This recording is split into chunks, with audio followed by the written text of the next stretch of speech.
ಹರಿ ಓಂ. ಎಲ್ಲರಿಗೂ ನಮಸ್ತೆ. ಅಧ್ಯಾಯ 2 ಶ್ಲೋಕ 17. ಅವಿನಾಶಿ ತು ತದ್ವಿಧೀಹೇನ ಸರ್ವಮಿದಂ ತತಂ ವಿನಾಶಾವ್ಯಮ್ಯಯಸ್ಯ ನ ಕಶ್ಚಿತ್ ಕತುರ್ಮರ್ಹತಿ. ಅನುವಾದ: ದೇಹವನ್ನು ಯಾವುದು ವ್ಯಾಪಿಸಿದೆಯೋ ಅದು ಅವಿನಾಶಿ ಎಂದು ನೀನು ತಿಳಿಯಬೇಕು. ನಾಶವಿಲ್ಲದ ಆತ್ಮವನ್ನು ಯಾರೂ ನಾಶ ಮಾಡಲಾರರು. ಭಾವಾರ್ಥ: ಈ ಶ್ಲೋಕವು ದೇಹವನ್ನೆಲ್ಲ ಆವರಿಸಿರುವ ಆತ್ಮನ ನಿಜವಾದ ಸ್ವರೂಪವನ್ನು ಇನ್ನೂ ಸ್ಪಷ್ಟವಾಗಿ ವಿವರಿಸುತ್ತದೆ.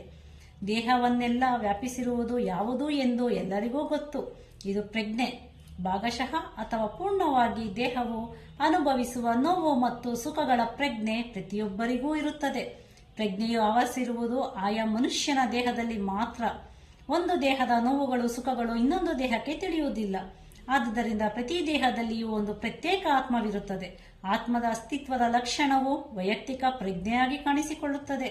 ಆತ್ಮವು ಒಂದು ಕೂದಲಿನ ಮೊನೆಯ ಮೇಲ್ಭಾಗದ 10,000 ಭಾಗದಲ್ಲಿ 1 ಭಾಗದಷ್ಟು ಇರುತ್ತದೆ ಎಂದು ಹೇಳಲಾಗಿದೆ. ಶ್ವೇತಾಶ್ವತರ ಉಪನಿಷತ್ತು ಇದನ್ನು ದೃಢಪಡಿಸುತ್ತದೆ ಎಂಬ ಭಾವಾರ್ಥವನ್ನು ನಾವು ಶ್ಲೋಕ 17 ಅಧ್ಯಾಯ 2ರಲ್ಲಿ ತಿಳಿಯಬಹುದು. ನಮಸ್ತೆ.